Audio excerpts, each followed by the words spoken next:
Morning, everybody. It's Rolling Out AM with Romeo Vote International, Portia Monique. What's a mini Monique? You do that. Yes. I didn't mean to interrupt. But you can't keep saying you didn't mean to interrupt. I keep forgetting I'm watching now. We're live, and the song still has not played. Play the song, DJ. Hey, y'all didn't even introduce me. Reporter Miss Barry from Hollywood. The sun is shining, shining, nice and bright, bright. The birds are chirping, chirping, and I'm excited. Time to get ready, ready for another day. No one can stop us. Oh, we gon' learn to play. Oh, every day we learn and play. We do our best, so we'll be great. Oh, oh, oh, oh, oh. You do your best, best, and I do mine, mine. So let's get ready, ready, ready. 'Cause it's about that time. Good morning, morning, you good morning. How do you do? Good morning. Time to be great. Good morning. Good morning. Join us and play. Good morning.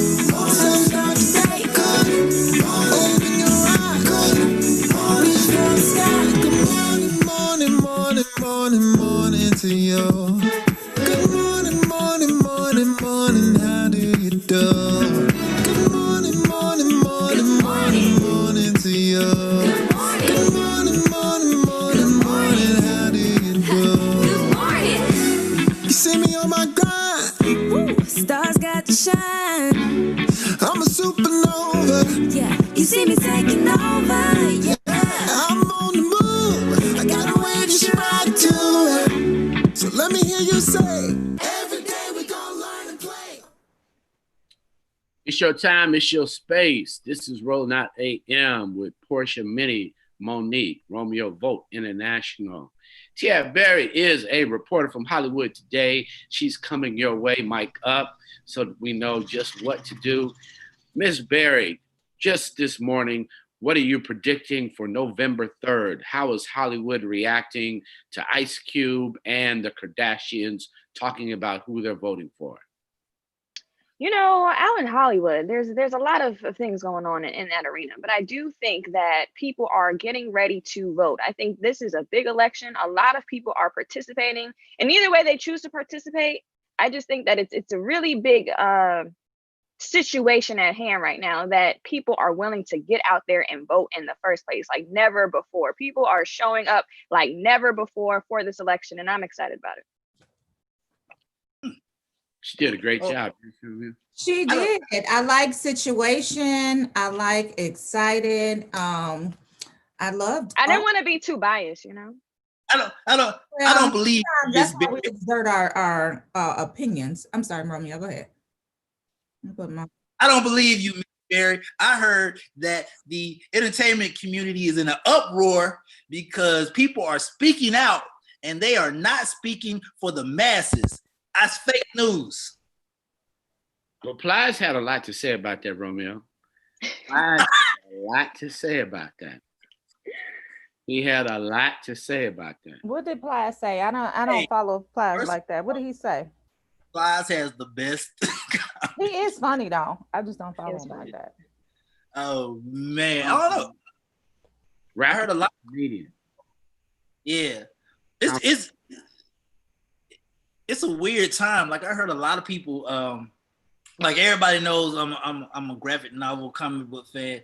So even with the cast of the Avengers, one of the cast members who plays in Guardians of the Galaxy, he didn't participate. So he didn't participate in the vote party that they had. Society and media turned against him because he didn't want to voice his opinion on who he wanted to vote for, and they made this whole big social thing. Hey, at this point in time, you know, clarity is a beautiful thing to have. I mean, you know, if you want to vote that way, this is what surprises me. People who want to vote that way are scared to speak out that they want to vote that way. Like, speak your mind, buddy. Let it go. Do you think that people should have to share who they're voting for And is it because of this election, or is that something that we should be just doing in the future? Should we be interacting with people knowing, you know, which party or how they feel about politics? Good question. Or Should is it people- just because of this election? Just doing in the future. Should we be interacting? Sorry, don't know watch party. You're fine. So you're saying should people share their Yeah, do they have an obligation to tell us who they voting for? Just like I feel like I do feel like if you're on a public platform and you have a large amount of people and you're always vocal about the community, you're always vocal about what people need to do. If you're that person, yes, you need to get up, you need to let people know who you're voting for. If you're an influencer, right? So if you can influence people to do something, if you're influencing them to buy your album or to buy your clothes or to buy whatever it is that you have, your product, I feel like you should have an obligation to let people know and influence them to go out and vote. To vote or to vote for your choice? Well, Right. whoever their option is. Whoever their option is. I think there's one other thing that's getting ready to happen is history will tell a story. So when you're on sides, people get canceled.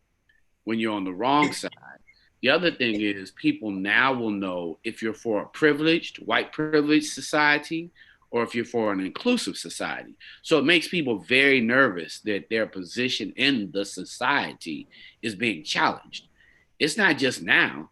It's the fact that they're getting ready to change and the country's changing browner and blacker each day. It's not just about right now. That's why they're concerned about the Supreme Court. Will we come back and stack it? You've got DC, which is bigger than 4 other states in the country. So how do they have no representation? So there's we might end up with 52 states. And people are nervous about that because that means all these bills that get free money for nothing, when they talk about it, it's just like Corona. Corona was a city disease. It was a city virus. Now they're having to live with it in Montana, having to live with the fact that they said, don't wear a mask, and now everybody needs to wear a mask. And then who you vote for, they're even voting with masks. If you're not wearing a mask, we pretty much know who you're voting for. And it's not a question. Yeah, like even that's a debate. I think it's a scary.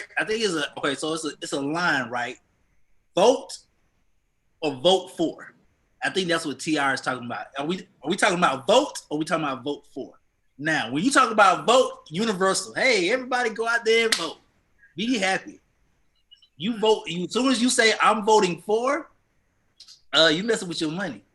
As soon as you say I'm voting for, and you don't control your narrative, you know what I'm saying? You don't control. Like when The Rock came out, I think The Rock controls his narrative. You know what I'm saying? Like he probably like 20 movies ahead of time, so he controls his narrative. Now, can this sound bad? Can a Marlon Wayans doing that? Nah. I don't think so. Why I might say what society appreciates or acknowledges, that's not great. I mean, people have big numbers and don't necessarily mean that they're for society moving ahead. I mean, I think that's the preoccupation. I mean, math and science are critical to our community. How is culture helping us adapt who and what we are? Big ups to Shirley. Big ups to Iris. Big ups to everybody joining us this morning. It is Monday. What's happening? We ready for you, Miss Berry? Yeah, we ready. Let's get into it. We ready. Oh, TR. Yes. TR, before you kick in, ladies and gentlemen, I figured out the trick to the trade. You can now watch Rolling Out AM on Instagram. So whoever's on their phone and you need to go away for a second, you can go to Instagram, swipe up, and it'll take you directly to us right now. I figured that out. Go ahead, TR. Kick it. I want to do it. Wait, I need to. How do you do that? Okay, let's go into yeah, and then we'll go. So, I'm trying to get my stuff together. All right, y'all. So, unfortunately, there has been a lot of rumors about Wendy Williams potentially being back using drugs. Her episode of her show Friday was, and I watched it. It was kind of excruciating to watch the way she was moving, her habits. Because I don't know if it's necessarily hard drugs, but there's something going wrong with her. And I think that the bigger conversation that needs to be had is there's a lot of loneliness, there's a lot of depression, there's a lot of people dealing with the impact of COVID-19 and their personal life. And she's just taking that to work and it's being shared on national television, but she's reporting stories on other people in their lives while her life looks a little off. Well, you definitely need to invite her to your show for sure, so that you can talk directly to her. So reach out to her team, maybe, you know, nice cover story on what it's like to be in recovery and moving, transitioning. What do you say, Minnie?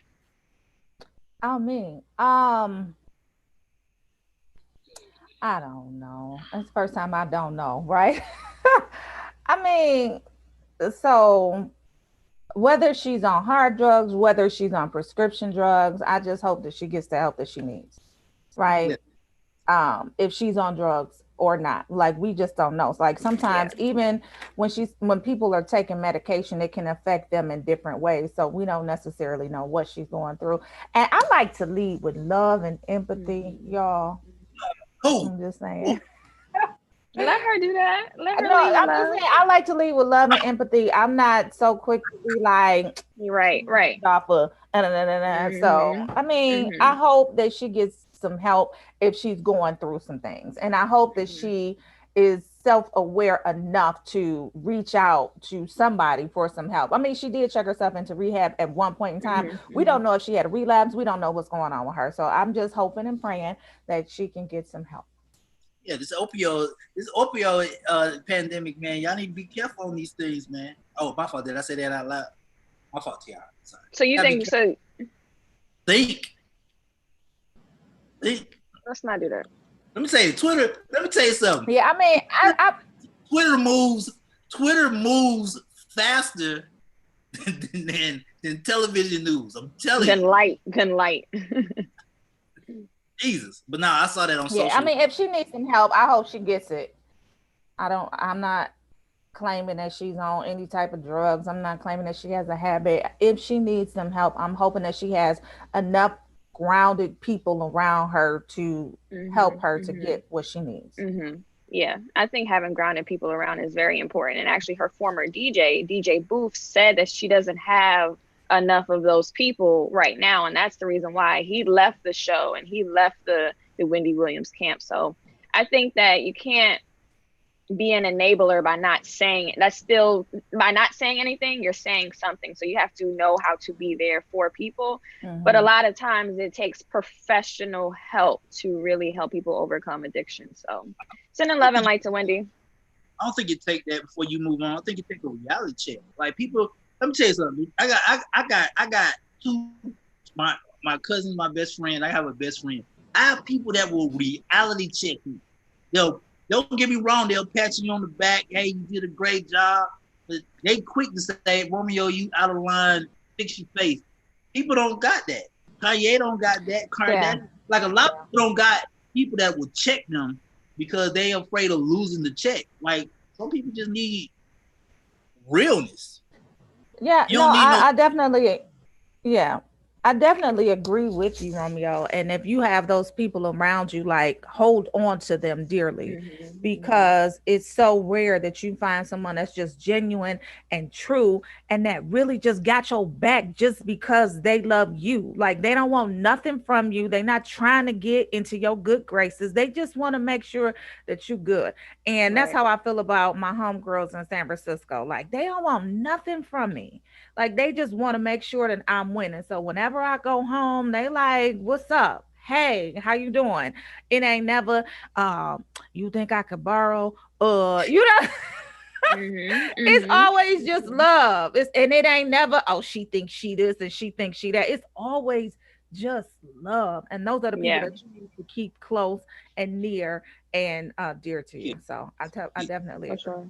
Sneaky portion, and it's an even love. Hey girl, you did great. Hey girl, you effed up. Like it's an even type of love. You can't find it. Just genuine. My best friend at home in San Francisco, she called me petty one, and I call her petty two. Like it's even.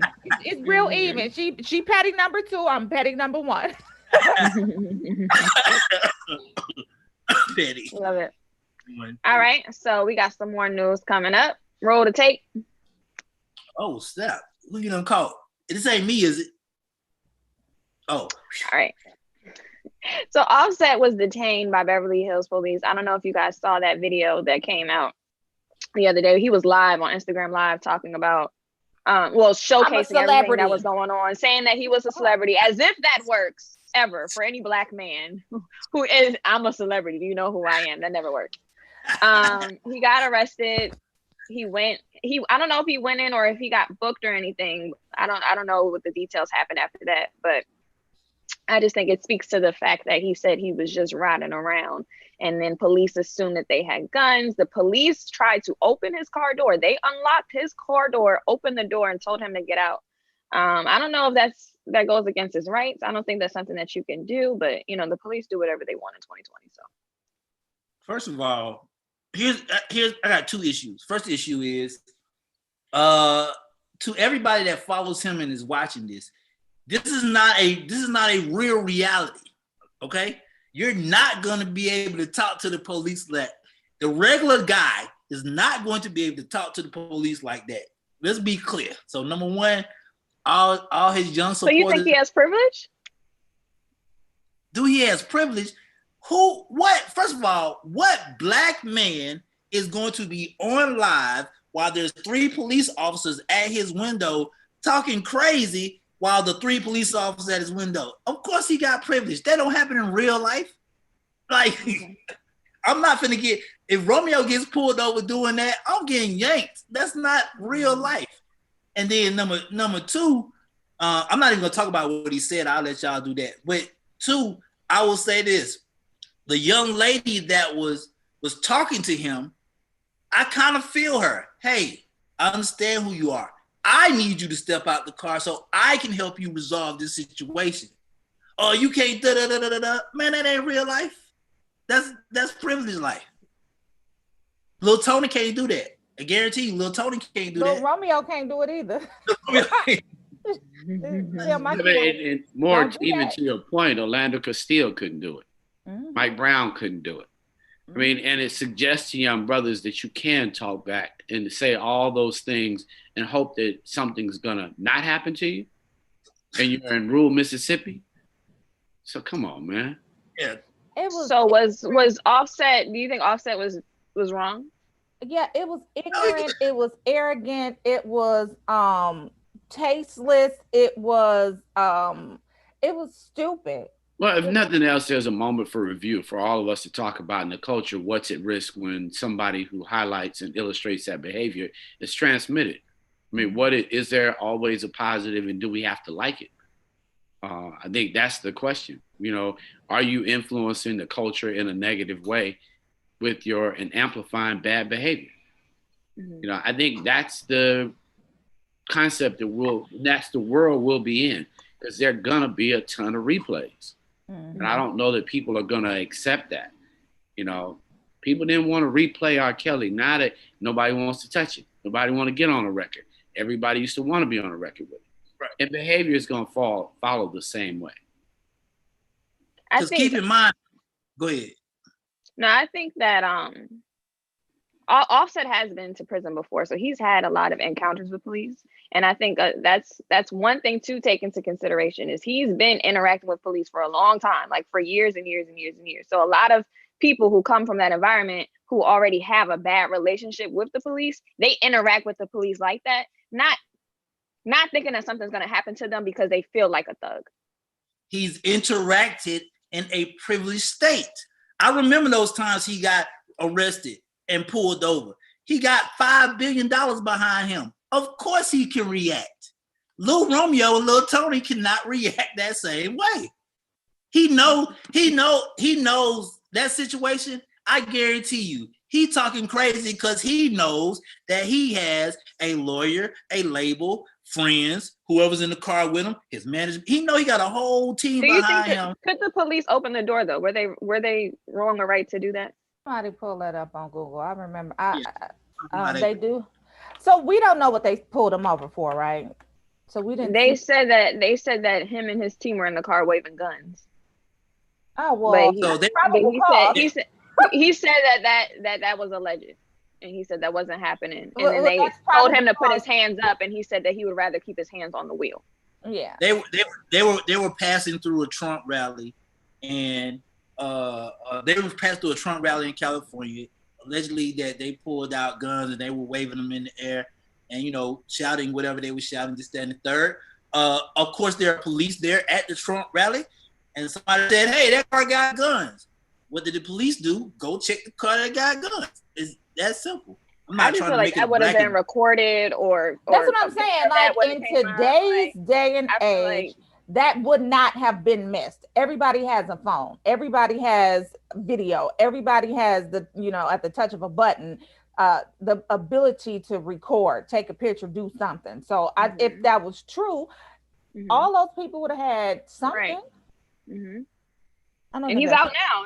Him and Cardi B, they was chilling at the Hermes store yesterday buying 4 or 5 handbags. So it's like he got. He's out now. He is out now. You know what would have happened to me? You and Portia would have been calling California. Hey, we just called to check on Romeo. Is he doing okay? I wouldn't have been out. I made too many of them phone calls. I mean, is he in your custody? What do we need to get him out? He doesn't have bail. I just want to know if there's actually probable cause for the arrest. Well, if somebody, and this is the sad part, because if somebody points to you and say she got guns, they have a lawful duty to go check out the situation to see if you got guns. So that's unfortunate if that really did happen. And or police know if they wanted to make that up and say, oh no, somebody said you had guns. That's probable cause enough to get him out of the car. And then I did hear on the video where the police officer was like, well, you had people following you. You had people chasing you. And he was like, ma'am, I'm a celebrity. Of course they trying to follow me. Of course they trying to chase me. I was just like, I'm a celebrity. Right. I'm a celebrity. What about that? What about that statement, Portia? I know you got to move on, Tiara, but what about that statement of you don't know who I am? What about that statement? Where's his team? Because that's what he's missing. Like, he doesn't have people around him that are grounded enough. The people that we were just talking about, your cousin and your best friend, Romeo, where's his team to say, man, chill out. Like, man, you got family at home. Man, you got kids at home. Man, you are influencing this entire generation of people. Chill the F out. Where's his team? I understand that he's young. I get it. But that's where your team comes in. That's where your village comes in. And right now they are failing him. Maybe because they're getting a check, whatever the reason is, but they're failing him. And he's going out and he's failing. He's getting a big fat F. Yeah. What's gonna happen to me and Portia in the back seat? Hey brother, hey brother, we in the back seat too now. You talking crazy? Like, they just not gonna take you. They're gonna take us. It's just a poor example of behavior that unfortunately may be echoed and modeled by these young people that follow him, that think he's God. Yeah. And I think it's like we've always had a very tumultuous relationship with the police. You see movies like Boys in the Hood. You see these interactions with police, whether it be in Beverly Hills, whether it be in Compton, and all these different things. And it's like, are Black people ever going to have a good relationship with the police? Are there going to be continued frustrations with the police every time we see them, knowing how they treat us, knowing how they feel about us, knowing the history of slave patrolling and how that led to the police? You know, how are we ever going to interact in a positive way, if ever? Have you ever been pulled over? Yes. Have you ever? And last time I got pulled over, I told the police, I will keep my hands on the wheel and please don't shoot me. He was Black though, but I asked him, do not shoot me. You ever been handcuffed? No. Portia? Yes. Why you gotta tell all my business? Scares. I you know what? I'll be forthcoming with the Rolling Out family and viewers. Scariest moment in my life. Me and Amir were leaving a TI event. This is how I know it was a setup. We're leaving a TI event.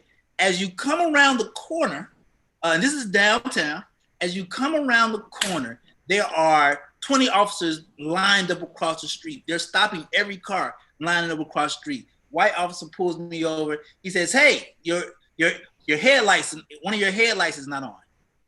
Did you know that? Sir, no, I did not know that because I'm sitting in the car. and I'm driving. So how would I know that? I need you to step out the car. Step out the car. I'm gonna need to put these handcuffs on you to until we straighten this out. Straighten what out, sir? Are you coming? And like his first question was, are you coming from the event around the corner? Yes. Who are you? Media? All right, well, sit here while we check this out. Now, I could have bucked, but I figured that they were trying to catch whoever they were trying to catch from that party, and they were stopping every single black dude. The first thing that clicked in my head was make it home to my mama. That was it. Mm-hmm. You need to pull me out, cool. Handcuff me, cool. Do I need to be humiliated? Because I saw other people lined up on the street, like they stopped every single car. Now, what happens after that? Hey, man, you don't know who I am? You don't da-da-da-da-da? I'm out of here. Mm-hmm. So I have a fear. I ain't gonna lie, not just from that situation, but I have a respect and fear of the police department. Mm-hmm. It's weird, man. As a black man, it's weird. It's serious. It's serious. And there's no reason to even feel like that's a weird feeling to have, because history constantly repeats itself. We do not know how they were not made for us. That's not what the police are for. They're supposed to protect, but they look at us as a threat. America looks at us like a threat. And it's unfortunate that somebody like Offset has to be caught on camera in these type of situations, and what he's subjecting is he can get away with things because of his celebrity. But at the end of the day, I think that he still had a fear, and that made him cut that camera on and go live and say, look, everybody, this is what's happening to me, even at my level that I'm on. These are the statements that people are saying that got me pulled over, got them thinking I got guns in the car. And I think by him saying I'm a celebrity, I think he knew that he had a lot at stake if something was to happen to him. I think that he knows that if he puts this on camera and he identifies who he is to them, then that might make them back off because they don't want smoke with hip hop. You know. I just think at the end of, go ahead. Hewley Tugwell says that's real. Jimmy Folks is Holly. Oh, that's Holly. Okay. Irish Baker says, thank God you didn't have the right thing, Romeo, because you said, what if I would have acted a fool? And shout out to Kathleen because she just jumped in the conversation. Portia, you looking cute this morning. Go ahead. That's what they said. Oh, Lord. Lord Jesus. Go ahead, Portia. No, shout out to Holly. Hey, Holly. Holly is from Detroit. Hey, Iris Baker. Thank you, Iris Baker. Thank you, Kathleen. But back to Offset. It was irresponsible. At the end of the day, it was irresponsible. His team should make sure that they own his head if they love him. You know what I'm saying? Like it's also important to have people around you in your team that support you that love you, because there's some people on your team that they are Judases and they just want to see you fall because you ain't giving them enough money anyway because you owe them something anyway. So team, like village, like get them together if y'all love them. If get them together. I encourage, Tiara, you don't start it. I encourage all women to have a safety measure. This is one of the biggest things that I did for my aunts. And not promoting them, this is one thing I love about Apple Watch. I put a command on my mom and my aunt's watch, danger 1, danger 2. Danger 1, if you can't get to your phone, danger 1 automatically calls 911 and you can talk. Danger 2 automatically voice records a conversation. So let's say you do get pulled over or you do get accosted and everything like that, and you can't get to your phone, you can say danger 2, and like the watch automatically starts recording the conversation verbally. How do we do that? Do you think that it's... Do you see that kind of as an oxymoron though? Like we have a setting, 1, let's call the police, 2, let's record the police in our interaction with them. Is that not the most like, wait, what? Like, hold on. If I need help, call them. But when they come, they might hurt me too. So let me record what's going on. Like, I don't know. Maybe it's just the America that we live in, but it just blows me every time to think like this is the reality of the world that we live in. How do you then explain that to a 6-year-old, right? So if you're in danger, call the police. When the police come, record them because they might hurt you. What? Yeah, no, it makes total sense. It makes What? total sense in today's day and time. Yep. Call the police, but make sure that you record everything they do because they lie. Sometimes they help, sometimes they lie. We don't know what they're gonna do this Or time. shoot. So let's just record them to make sure that we getting everything and making sure that it's accurate. Son. That's hilarious. I never thought about that. Just like what? Mama, hey mama, this portion. Hey mama, the police here. Oh, good, baby. Now turn on your camera. What? Like, as soon as you open the door. Open not the screen door. Don't open the screen door. Don't open the storm door. Just talk to them through the door. What you mean? My mama taught me that. She was like, what they need. They say as soon as you open the door, they have a right to come in. So you can't open the door. She's like, what you need? Or she just gave me a flashback. Black people in that screen door. Hey, open the door, but don't you open that screen door. Right. Good morning. Miss Smith. Got the mute on. How's that? Is that better? Wonderful. Yes. How are you guys this morning? Wonderful. How are you? Good. I'm good. Thank you so much. See what happened when you open your screen door, Miss Smith? See what happened? No. She said, I'm not opening the door either. Growing up, Daddy had a shotgun. So we stayed back. I was one of two girls. So we knew to stay back with Mama, and whatever went down with Daddy went down. And you wouldn't know it if you met him. He's a deacon. All right, deacon with the shotgun. That's right. They be the ones. It's Protect his family. Absolutely. Love it. Go ahead, Minnie. Welcome to Rolling Out AM Wake Up Call. Wake us up. This is phenomenal. Coach, author, entrepreneur, Michelle. Welcome to Rolling Out AM. Thanks so much for getting up this morning and hanging out with us. We really are proud, and we want the community. There's so much to learn during this moment. Can you just give us a glimpse of that phenomenal career as an executive you had and what led you to this book? Oh, wow. Good morning, Munson. Good to see you. So, yeah, I've been at it for a little while. I'm about to tell my age a little bit, but I've been working for more than 25 years, especially as an integrated marketing and communications professional. So I've been at the top as an officer at global agencies. I've also worked in the Fortune 500, most recently a Fortune 10. I've managed the brands of some very big companies, and I've also supported the C-suite. And as an executive leader, I've learned some things about leadership along the way, and also what it's like to be a woman of color. I'm also a serial entrepreneur. So right now I'm running my own company, and I did that before running my own agency for about a decade. So my inspiration for writing the book had everything to do with my journey, but not so much my journey. I demonstrate what other women of color go through, especially Black women, in these workplace environments. And over the last 6 years, 7 to be exact, I actually saw that at the highest echelons of the Fortune 500. And it was a little bit disarming. And I also saw myself taking on some of the mindsets just from being there. And I had to shake myself a bit, because being an entrepreneur, as hard as it is, you can make money for yourself. So you shouldn't really feel like you've got to hold on to this one job for dear life. It's actually empowering to have an entrepreneurial spirit. And that's one thing that we examine very deeply in this book. Whether you go start your own business or not, you've got to be able to lean out into the world and know your skills, your value, and what you have to bring, so that when you lean in that organization, if something comes at you, you don't feel like your world's about to fall apart. Mm-hmm. Right. Yeah. Very important. How'd you pick the title? Tell us the title of the book. Show us the book so we can, our audience, support you. Cool. Let's see here. Here it is back here. It's called No Thanks.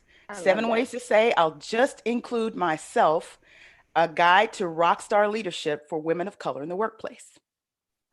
So I love the title, and I love the phrase rock star leadership. But tell us more about what that entails. What is rock star leadership, and how do I move into it? Only give her 2 or 3 because she needs to read the book for sure. I'm gonna get the book. I promise you, I'm gonna get the book. That's awesome. Blackbookstore.com. It'll be I up will. there later this week. Okay. We all know rock star leaders, and they all have some of the same traits. It's not just that they lead. There are a lot of people that lead and they do okay with it. But rock star leaders have an it factor. And it's one of those things where if stuff comes down the hill, it seems to roll off their back. It's the way they handle it more so than the thing that challenges them. Mhm. I like to say that Barack Obama is one of the quintessential rock star leaders. He Mhm. has an it factor about him Mhm. that transcends regular leadership. I have some ladies in this book beside myself that are all sponsors and mentors. And if I name them, you probably know that they are rock stars. They're very authentic. They, despite being in these corporate environments that have one way about them, they are unapologetically themselves and they've made it happen. So Cheryl Grace from Nielsen, she's Senior Vice President We know of Cheryl. Consumer Engagement Mhm. in Chicago. We've got Sid Marshall, who is the first, and Tiara's nodding her head. I remember meeting you at Essence. Good to see you. Hey, But you yeah, too. Sid Marshall, who is the first female CEO in the NBA. And if you know her, if you've seen her speak, she is like the quintessential church lady. When you meet her, you don't think Fortune 500 powerful, because she came from AT&T. That's where I met her. But she has this thing about her that allows her to be herself despite all the garbage that gets thrown at us. Mhm. So there's some other ladies in here and there's some other executive male voices as well. Let me ask you this. Well, first of all, what's your zodiac sign? What's Virgo. Oh, Lord, we Okay. didn't I got had to started, Virgo, y'all. Earth sign.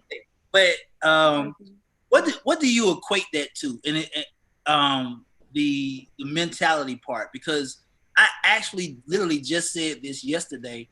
Somebody was like, well, Romeo, you need to be more humble. And I was like, well, what do I need to be humble about? Like I'm working hard not to be humble. I'm working harder than most not to be humble. Like, my day starts at 4 a.m. My day ends at midnight every day.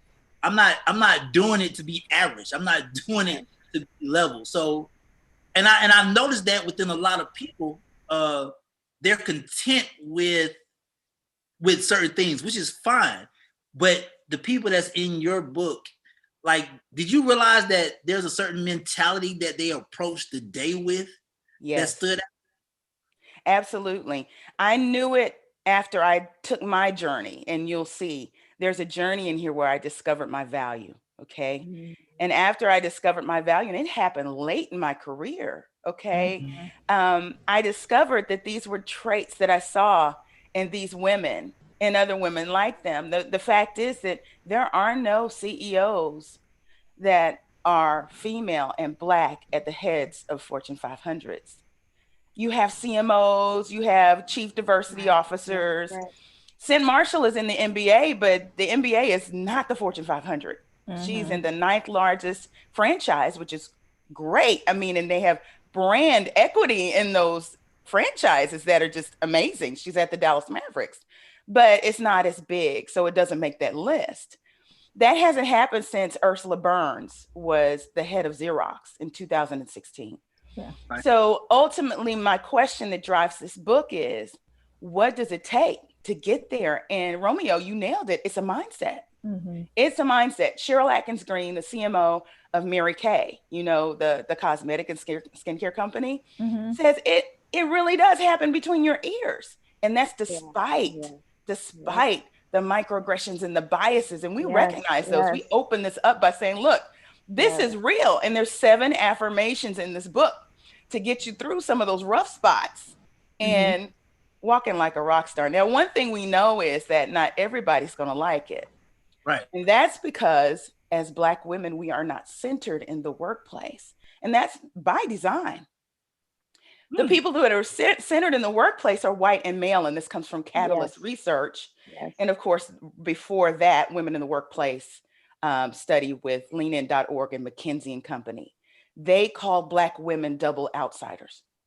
So it became interesting to me that if we're double outsiders, that means by our very melanin and our chromosomes, we are not supposed to be in there. If we're supposed to be in there by their standards, it is in a support role. It's definitely not in leadership. So these women that have bucked this, I needed to find out, what are you doing that's so different, right? And what I found out was these ladies understood absolutely positively what value they brought to their positions. And they had to hold their heads up high anyway, because when you walk into a room, they don't expect us to be leading.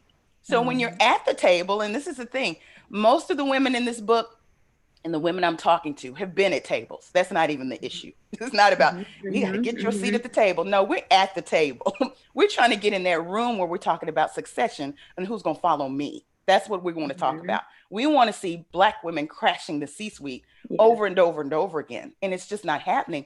What's happening is generationally in our minds, we watched our parents model behavior that they needed to. And the villain in the book is fear.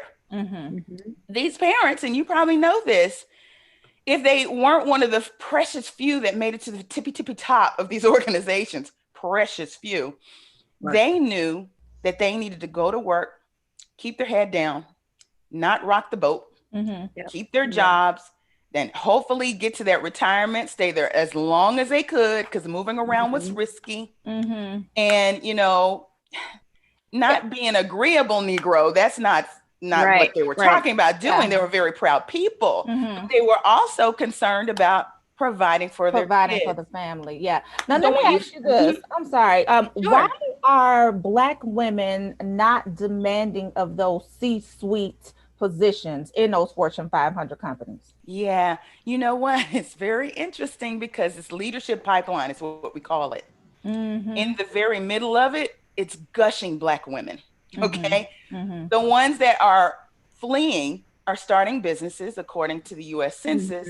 They're starting businesses. Catalyst says it's because they're tired of the BS. Tired, So they have worked 10, 15, 20 years and still in the middle, meaning senior manager, director, AVP.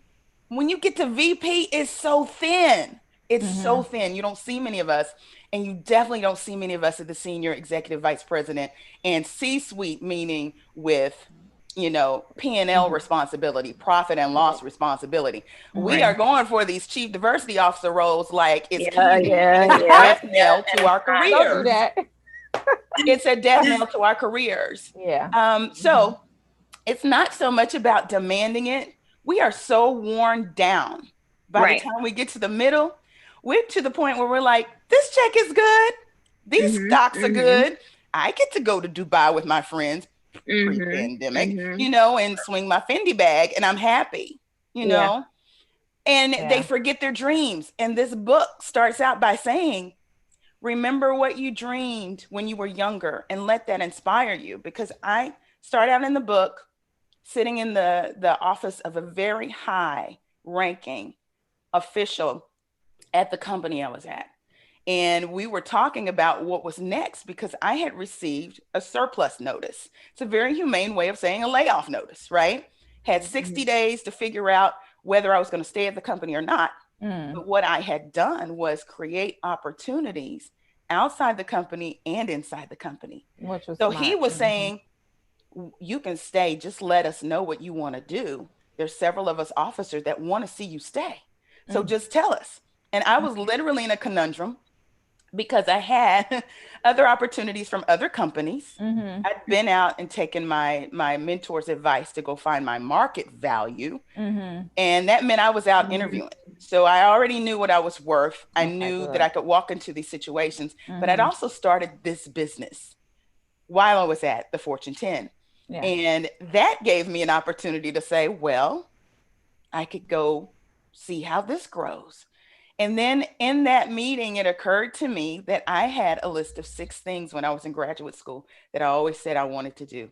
And I had accomplished 4 of them already. Wow. And so I turned to him over our Topo Chicos because he gave me a Topo Chico. And this was a white man, okay? One of the highest ranking white men and genius who actually saw my ability. And that's why I say that the villain in this book is fierce, not necessarily the white man, because there's so many of them that have privilege, and we get into the idea of privilege, that they have so much privilege that they are willing to speak up for us.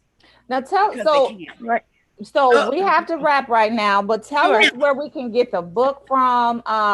Is it on Audible? Because I like to listen to my books, but but tell us where we can get the book from, aside from blackbookstore.com. Yes, of course. So nothanksbook.com is my site. So you can get it there, and you get all sorts of goodies if you go there. You get digital toolkits where I appear on your screen and walk you through some things, or you can get branded gear. Other than that, blackbookstore.com is coming soon. And then also Amazon, Barnes & Noble, Hudson Booksellers, Indigo, Chapters Indigo if you're in Canada.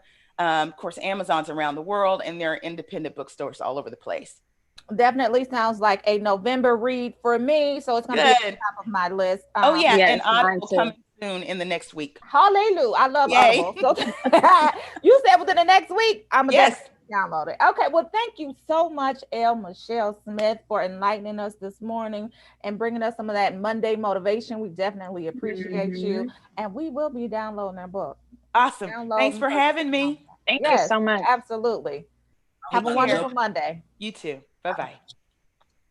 I was about to jump in. And I tell y'all, she is amazing. I met her back in Essence, I think 3 years ago. And since then, I did a lot of studying on like Kimberly Crenshaw and the idea of intersectionality and being a double minority. And it's so important for Black women to recognize, you know, our worth in the workplace. Yeah, that was the first time that I had heard that term, double outsider. I mean, I immediately knew what it was, but that was the first time that I heard that actual term as a double outsider. Yeah. And it makes so much sense. We're not meant to be in that realm. We're not meant to be in those positions. We need, like she said, Black women are the fastest women that are leaving. And we run this country. We run this country. For real. Even the idea of Black women voting is so important for Black women to vote. They did a study on it. Like Black women's voting determines a lot about the election. And literally just 100 years ago, when they gave women the right to vote, they didn't even give the right to Black women. And now we're one of the most important group of people that need to get out in this election. So know that you are not only powerful, but that you have the opportunity to hold power as a Black woman. I'm just saying, y'all vote. Exercise it. Yeah, exercise your right and know your worth. Don't let this country tell you you can't be something or you can't go out there and do something, because they know once we step in there, just like with COVID, we step up in them hospitals. These nurses is running these hospitals right now. Black nurses. I was singing background. I was singing your background as you was like the background music. Wanna be somebody. I'm just saying, like, shout out to Black women. You better What'd you say, Romeo? I'm gonna vote for you in 2035. I'm gonna vote for you. I got you. You got my vote. Please. Absolutely. Okay, so we're going back to Tiara's report. Bring it up. Yes, y'all. If you want to be somebody, if you want to go somewhere, stand up and pay attention. I'm just saying. So 2 of my director faves, they've had an interesting relationship throughout the years.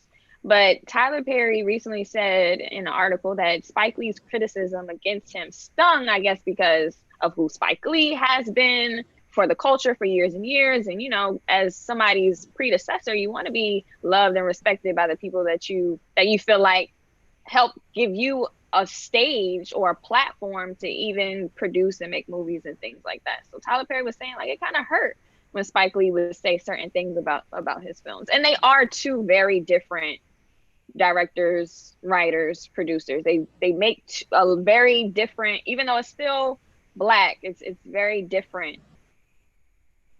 I'll just say it's different.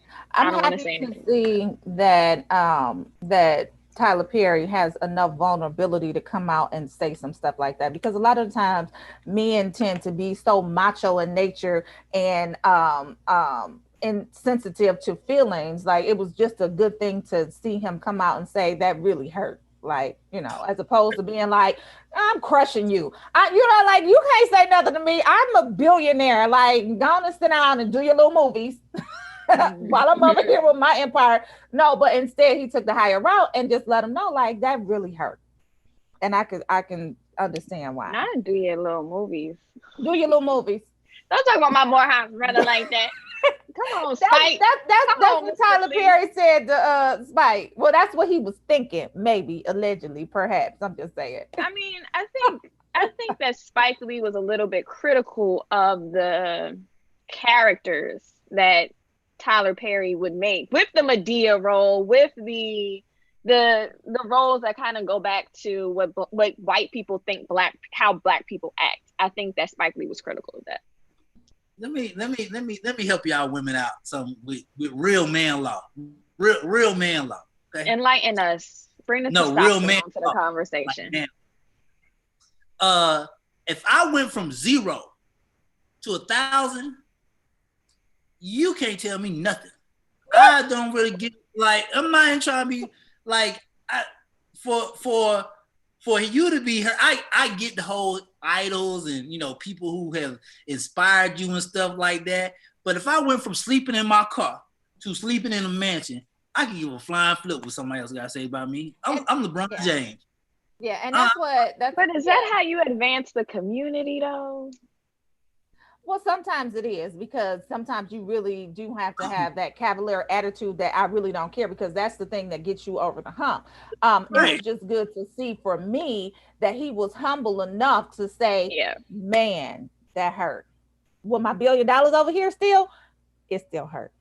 Go on and do your little movies, but it still hurt. Well, I think the other conversation is in review so that other people, when you're talking about people, understand that there is harm, that what you say will always be present. And even when you're in the mansion, and you just got to think about it, it's the fact that your idol, somebody that you revere, somebody who was first, said something negative. And it doesn't mean that, you know, and then you can't take it back. So you're sitting there trying to figure it out, and it was a brother. Like, you expect to be attacked by a whole lot of other people. And even though my genre is not your thing, I can just love sci-fi. Right. Like, you know, I wonder if they gave, you know, Lovecraft the same budget that they give every other one. It was nice to be on there, but did they get them extra features like you and I see when we're looking at Star Trek? Did they get the extra little, when that magic needed to be very multi-dimensional, did they get it? And you're sitting there with a guy that opened the door for so many, and then he says he doesn't understand your art. Like, is it for you to understand my art? Or is it for you to keep me going? And even in the mansion, you're always looking back and saying, well, do my dude and I have a relationship even now? Because we've had 10 years where I'm really established. But the fact is, you know what?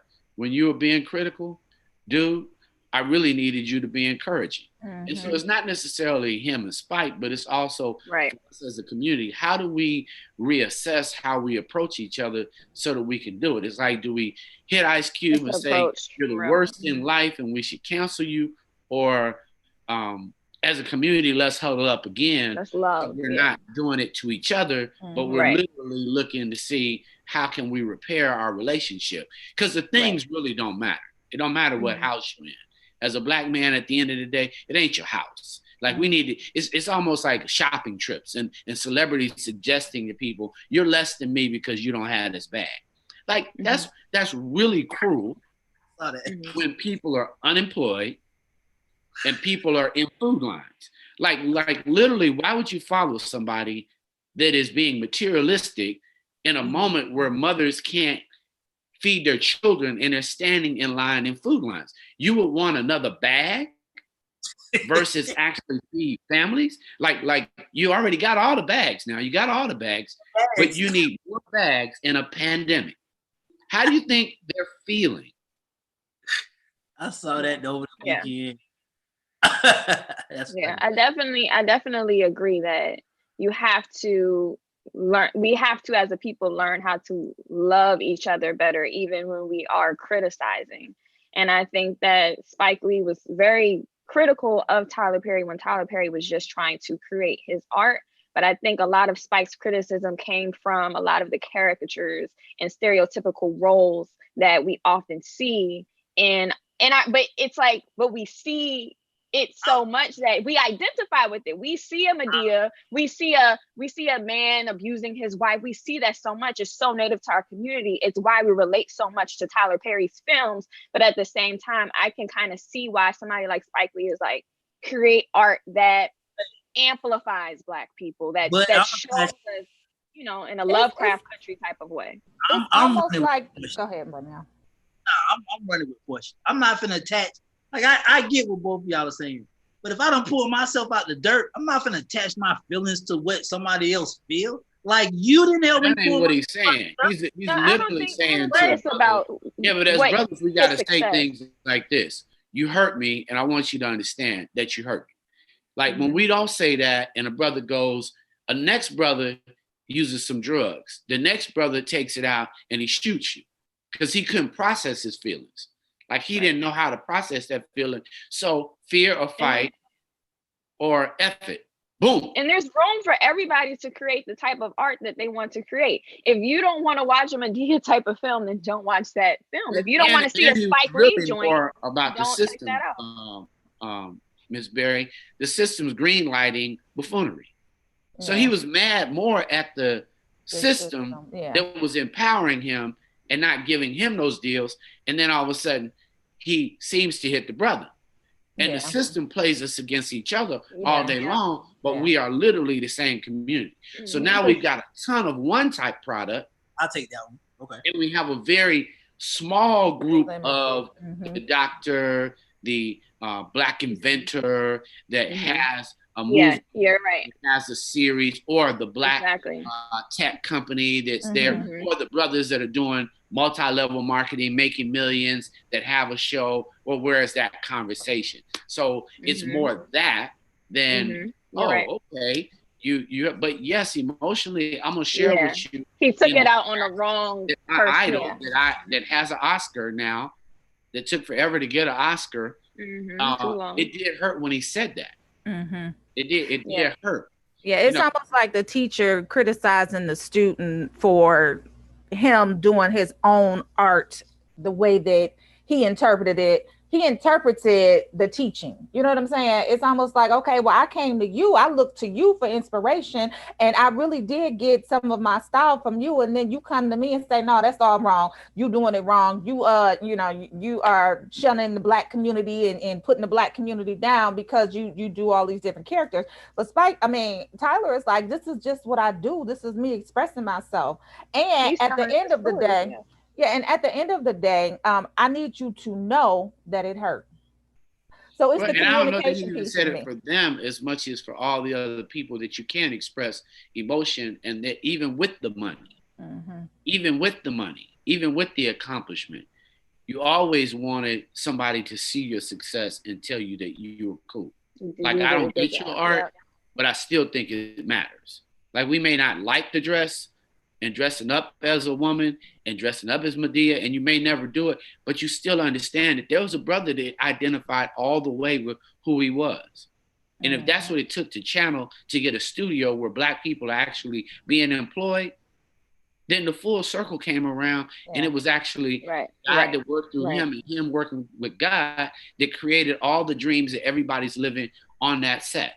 Exactly. And it's not perfect, doesn't make him perfect, but it does mean that we can share emotionally how we feel.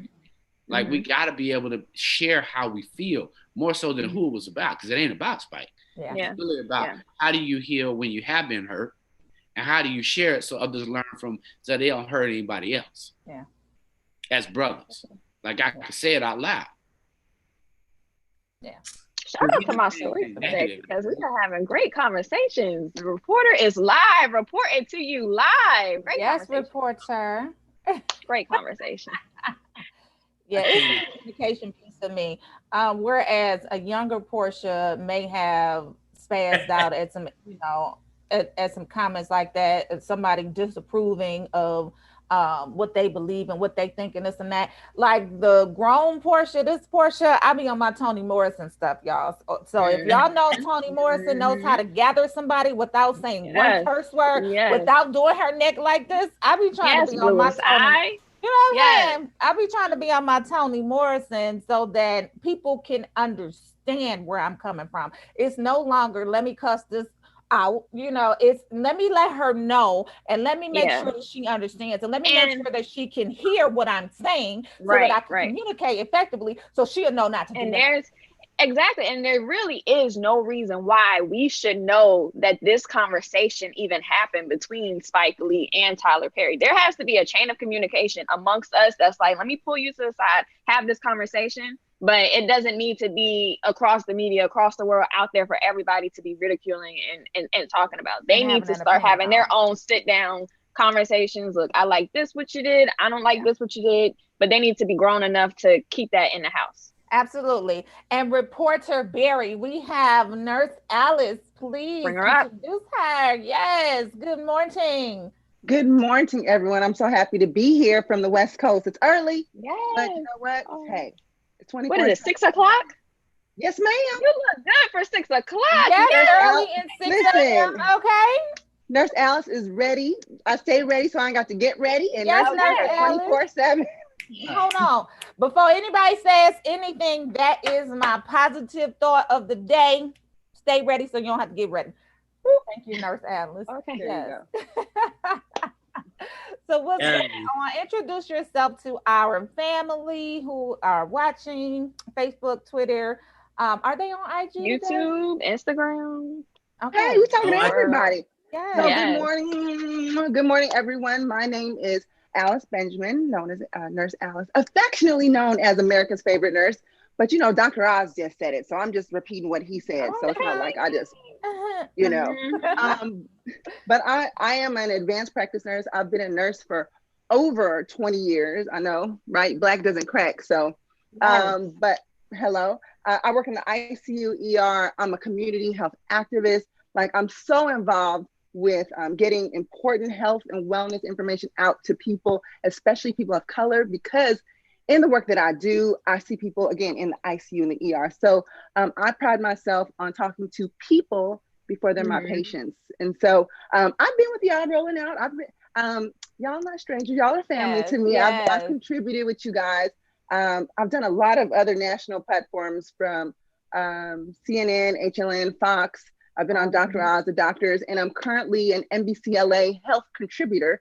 And so I'm just happy to be able to practice as a nurse and be a voice for people, an advocate for people when it comes to health and wellness. Well, welcome. You also have your own news platform. Yeah, so tell us about the exam room. Yeah. Yes, ma'am. So the exam, so I love it. So when you think of the exam room, you go and we're taking a closer look at everything. And so that's exactly what the show is about. It's called The Exam Room with Nurse Alice, where we take a closer look at things going on in the world today. Everything from health and wellness, love and lifestyle, to politics and pop culture, and told from a woman of color's voice, because I feel like there's lots of health information and shows that are out there. But I just feel like there are certain things that we can say to our people in a way that we can deliver where it's not offensive, where I can relate, where you can let your guard down. You don't have to feel shamed about talking about things. And so I'm just really excited to now have this platform. It was a long time coming, as with everything, right? It takes 10 years to be an overnight success, as they say, but I worked really hard. I feel like I've contributed to so many other outlets. Again, was resident with Dr. Oz on NBCLA, especially when COVID hit, I was on TV like every day with NBC, and that was, going across the nation talking about things. And so while I'm not a physician, I am an advanced practice nurse, and nurses are just as valuable as physicians. We have a lot to say, a lot of expertise. And, just as a woman of color, as a mama, as someone who's had to take care of aging parents, everybody calls me anyways, like, isn't your friend a nurse? Can you call her and Yeah. ask her this question? Yes, And so that's yeah. really, so I'm just so excited to be, to have that show. So it is streamed live on YouTube and Facebook, and LinkedIn every Monday, 6 p.m. Pacific, 9 p.m. Eastern time. And y'all, it's fire. I'm telling y'all, we got a lot of stuff going. Yes. Yes. So what type of I topic? wanted to- I'm sorry. Go ahead, Miss Reporter. She's a reporter for Halloween There you today. We're doing dress Yes, up all I'm week. a reporter this morning. Her. Go ahead. So my question for you, all day today, we've really been talking about the importance of Black women in this country. And I think that, again, in the health field, having Black women participating in these hospitals and in these rooms with these doctors, it's very, very important, especially when you think about the current mortality rates of Black pregnant women. It seems like being a Black woman, we don't often get, they don't believe us when we say we're in pain. They don't believe us when we say we're hurting. We had a guest last week who they didn't believe that she could have breast cancer because she was only, how old was she? 22. Like I think 20, she was 20, because she was young like that. And that seems to happen to Black women every single day, where they just don't believe us. They don't believe our pain, and our mortality rates in this country is extremely high. So just talk about your experience as being a Black woman nurse and what you think that benefit is of having Black women in these hospital rooms. Having Black people and women together is critical, because and to your point, there's plenty of research that shows that when it comes to whether we believe someone's symptoms, the white male is always believed first, then the Black male, then the white woman, and then the Black woman is always last on the list. Their symptoms aren't believed, so their symptoms are dismissed, and really stuff is going on. So there's research to back it up. It's not like we're just making this up. And the way that we're going to get to that is raising awareness, talking about cultural diversity, getting, acknowledging that there are implicit biases even in healthcare. Healthcare is not perfect. It's not. Just like you see things going on in the police workforce, things happen in healthcare as well. And so we need to address and talk about it. And listen here, when I'm on shift, that's not going down, because everyone is my patient. I might have an assignment, this group of people, but everybody is my patient. And I make it a point to raise awareness and talk about things that I'm seeing in the ER, in the ICU. Even if it's not my patient, it's not my business, it's not my service line. I'm like, wait, what's going on over here? Okay, this needs to happen. And because the thing is, many people who enter into the health system to get service don't have advocates. And even if you had like a Harvard or Princeton graduate, healthcare is still its own language. Yeah. And so it's very important that we have advocates to help guide the conversation, to push for what's best, because it's not about the convenience of the provider, it's what the patient needs. And sometimes that does mean more work for us. Sometimes that does mean longer hours. It's more expensive, but that's okay, because that's what we're here for. We're here to take care of the patient. And so I do a lot with advocating for people within the healthcare system, outside the healthcare system. I've worked with American Heart Association, AARP, and American Diabetes on national campaigns to try to get services to the people who need them, even if they don't have insurance, even if they don't have the resources, because this must be done. That's just it. There's no working around that. If you're sick, we should not be turning you away. And now I'm not gonna get in a whole conversation about insurance and things like that, but still, if someone comes to the emergency room, by law, we can't turn you away. We have to take care of you. And I think sometimes when people don't know what the rules or the guidelines are, they just, oh, well, that's what the doctor said. So, and sometimes the nurse has got to tell, like, look, doctor, that's not what we do. So let's get to it. Yeah, I like having nurses in the room, because they definitely will advocate for you and make sure that you're well taken care of. So absolutely. And if you think about it, hospitals exist, yes, and I love my physicians, so no shade anybody, but when you think of a hospital, hospitals are 24/7. Who's there 24/7? The nurses are working there 24/7, taking care of you after you've had the surgery, after you deliver the baby, after your accident. While the physician comes and goes, and what is an important part of the team, we are the ones that are doing all those things, from everything from giving a bed bath to holding your hand while you're crying, to so many different things. And I love what I do. And it's, and you guys, I'm sorry, go ahead. No. I just say I love what I do, and it's inspired from my parents, right? Yeah. Because I'm the eldest. I had to take care of my parents before they passed. And so I have that personal inspiration because I saw things that weren't right. And so actually it was the passing of my father that said, you know what, I'm gonna be the best cardiac nurse in the world. Because I felt, small community hospital, I felt like he didn't get all of the services he could have. So I don't want that to happen. Nurses are the ones that we remember, right? So when we come out of the surgery and we have a nurse sitting right there holding our hand, baby, what you need? You need blanket, your coat, like, baby, what do you need? Everything went okay. We talk to the people who are here with you. So they are definitely that reassuring person that you want to wake up to, not the doctor that, you know, may be in your face and say everything went good. And then he off to his next surgery. Right. And then he out. So definitely love nurses. Definitely love nurses. Now let's go back to your show.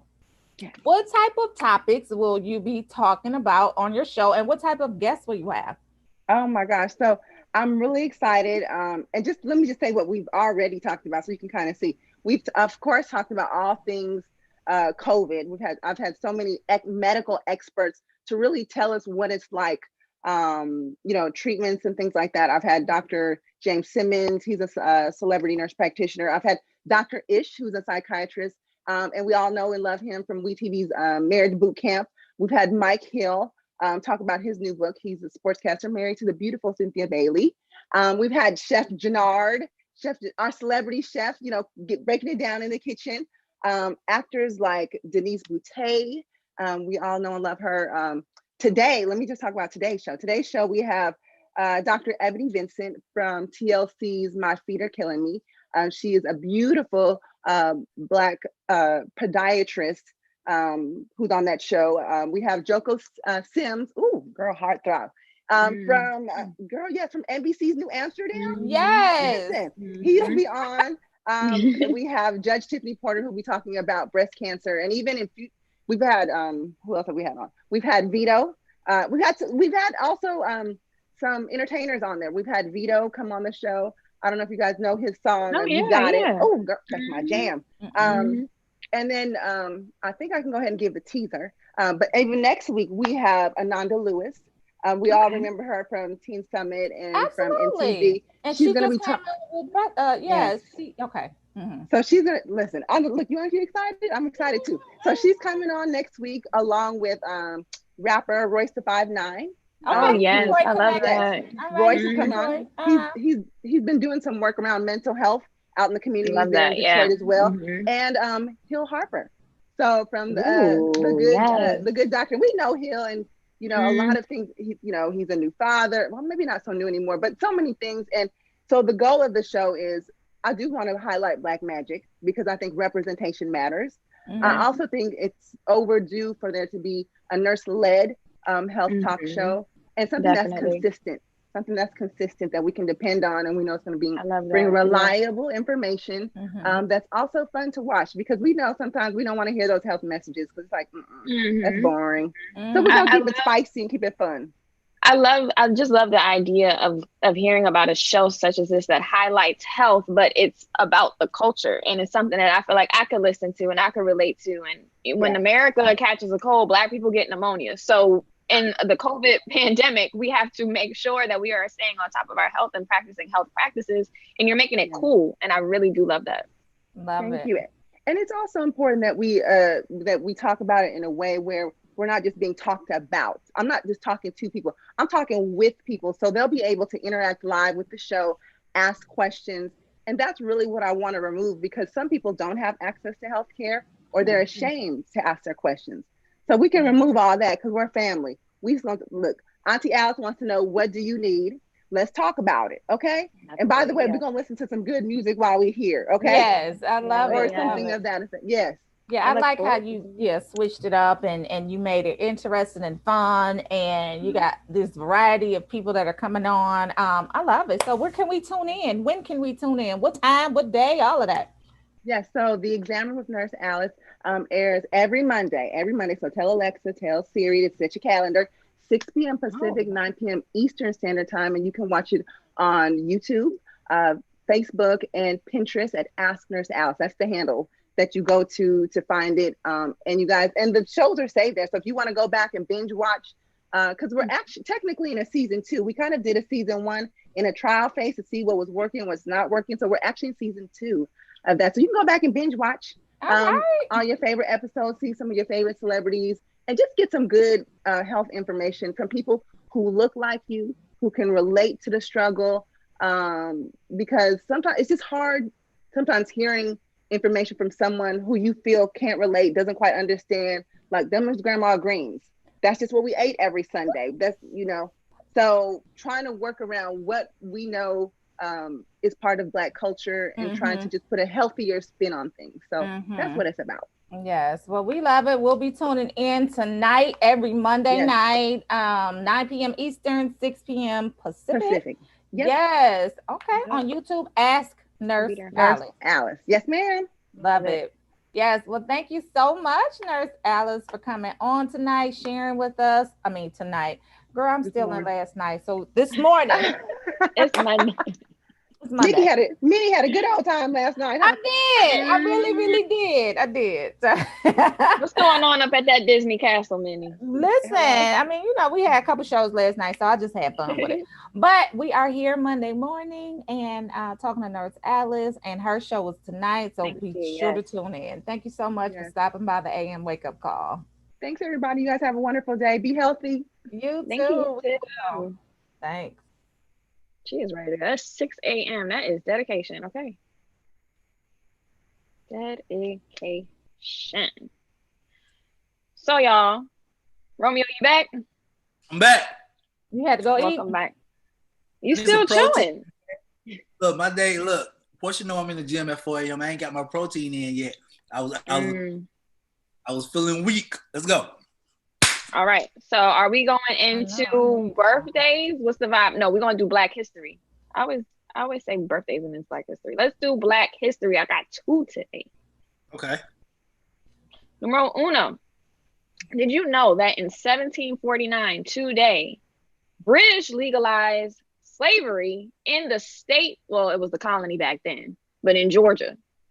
Today was the first day that slavery became legal here in Georgia, and that includes Atlanta, unfortunately. Okay. I don't know if I want to know that one. Just joking. You gotta know. History can be hard sometimes. So today is the day it was legalized. Okay, bet. Today was the day that slavery was legalized. But just think about how far we've come and how far we have yet to go. Be inspired, y'all. All right, we got another Black History fact. Spring it in. Vote. Right. Today is the day. Yes, definitely vote. So we don't go back to 1749.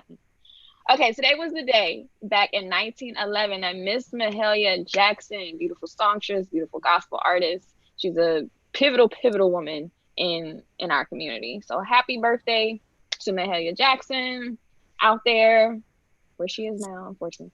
But happy birthday to Mahalia Jackson. Happy birthday to Mahalia Jackson. Do we have any other birthdays before the birthday song was played, or was? We do have some birthdays. There's actually a lot of birthdays today. Yeah, I got a question. Go ahead. What's your question?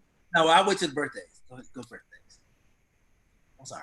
I don't like being teased. Tokyo, my Tokyo. Oh Lord, yo Tokyo. Yo, Tokyo. Tokyo is a whole mother. Okay.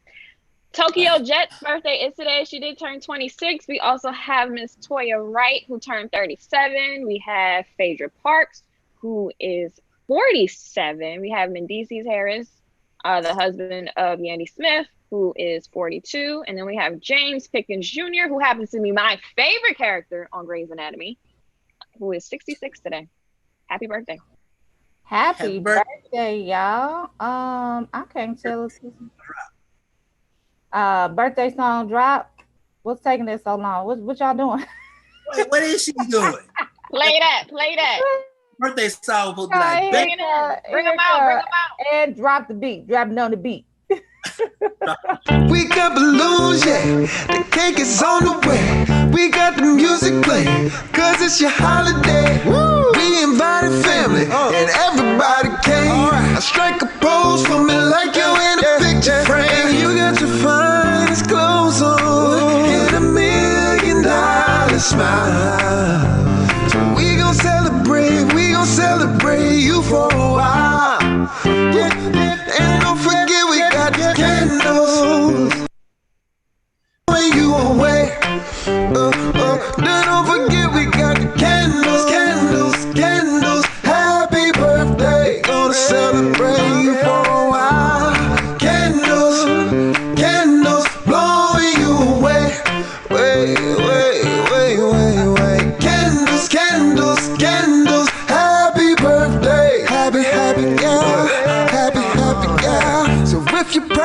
to make another year. Life used to be so simple. Life used to be so simple back then. Who was that, Romeo? Happy birthday, Tokyo. Oh, Lord Jesus. Remember when life with us used to be so simple? How long was you scrolling with your thumb to find that Don't picture? do that.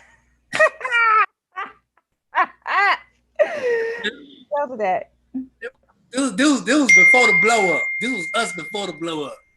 So you were scrolling. That's what you were saying. That's hot. All right.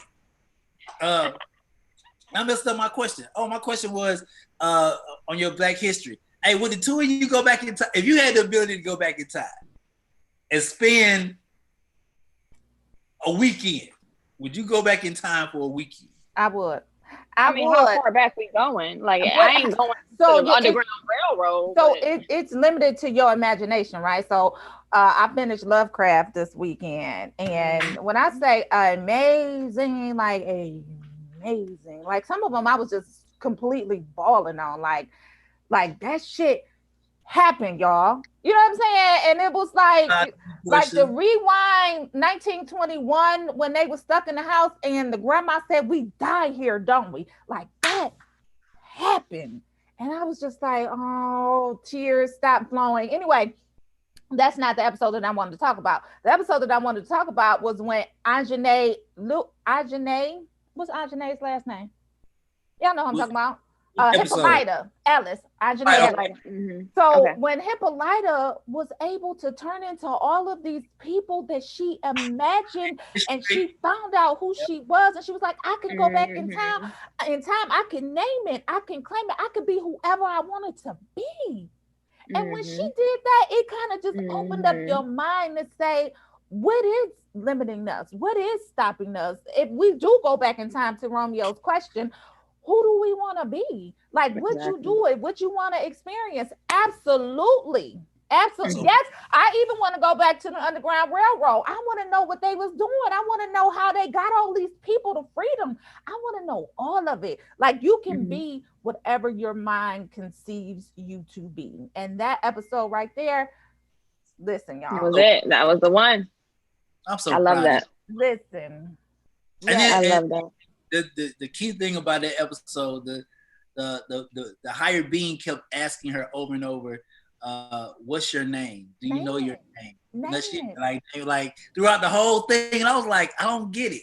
And then at the end, I got it. Like, her name is, she said, my name is Mother. My name is and it's so interesting how we can get to being older, and I don't want to be at ages here. So it's like people get into their 40s and 50s and they become a mother, they become a wife, and they still don't know who they are. Somebody can say, who are you? What are you? Who do you want to be? And you can say your job. You can say, I am this is the role that I play, but a lot of people don't know who they are. And I think that by seeing her unlock these past experiences and finding place and holding space was so important to even me saying, oh, I can be whoever I want to be. And I have to discover that. I have to see that. I have to experience that. So when people ask you who you are, really look at who you are as an individual in your mind, in your head, who you want to be versus just the positions that you out here playing. Name it. She kept telling her, name it. You free. Y'all, free.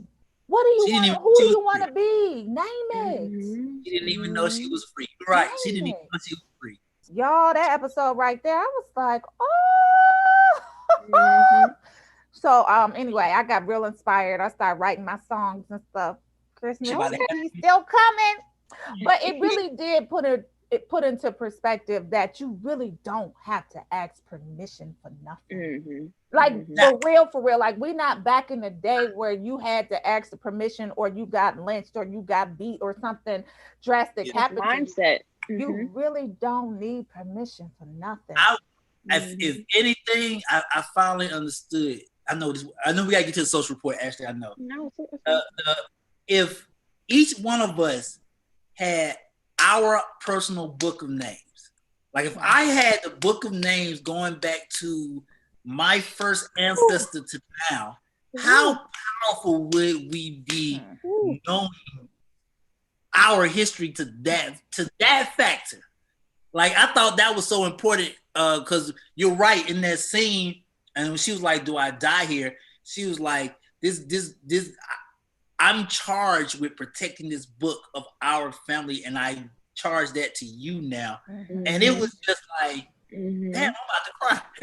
No, it's so important. And that's what they hide from. That's literally what they're out here hiding from us. They're hiding the book of names. I saw something the other day that showed the names of all of the different slave ships that were documented. And those were thousands, and those were just the ones that were documented.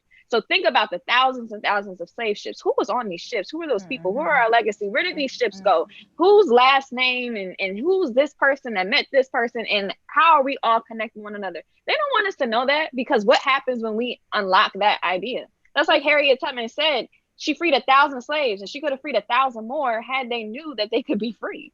Yeah. They had known that they were not slaves. Absolutely. Absolutely. Yeah, powerful stuff like that. Like the whole Lovecraft, like we're magical people, and that's what they was trying to hide from us, y'all. That we are the magic. We are the people who go out and make stuff. We make magic happen, and they was trying to take that from us, y'all. Anyway, I ain't gonna start crying because I was crying this weekend watching all the episodes, all of them. I was in my little feelings. Excellent series. I'm hoping that they come out with, season 2, season 3, season 20. I'm waiting on that. We need it. I'm mad it hasn't been announced yet. I feel like it's coming, but they need to shoot. They announced all these other shows. And powered by a Black woman. So Black woman directed all of those series. Misha Green. Shout out to Misha Green. Yep. Shout out to Misha Green. Social Report. Wherever you want to go, Ashley, let's go so we can get all this drama and stuff out the way, and I can hear Tiara talk about Spelman and Albert. Why do you always think Boosie, you might want to calm down, brother, because Mike Tyson confronted Boosie over the weekend about his homophobic. Mike, Uncle Mike still. Wait a minute. Comment towards Dwayne Wade's daughter. And literally, Boosie apologized on the site. It went like this. And Mike Tyson asked him, "How do you feel about hurting other people's feelings? You offended a lot of people. You talk about gay, other F, homosexuals, the F word, but not a lot of these times, you need to shut the F up," Tyson said. Why don't you just shut the F up? And Boosie responded with, "It'd be hard. My mama got in my ass yesterday and told me I need to shut up about speaking about other people's religion, choice, and preference." And Mike Tyson said, "You absolutely right, or somebody's going to shut you up." Now look, bro. You gonna run a hold on, big bully Mike. I get where you coming from, but you can't be throwing your weight around just because you can beat everybody's ass. Like, shoot, you can run up on the wrong member of the LGBTQ plus community and catch those hands too, Boosie. Listen, sure. Okay. Tell you something, Portia. Yes, he can, because I'll be sitting on the other table. You know what, Mike? You absolutely right. I think I will shut up.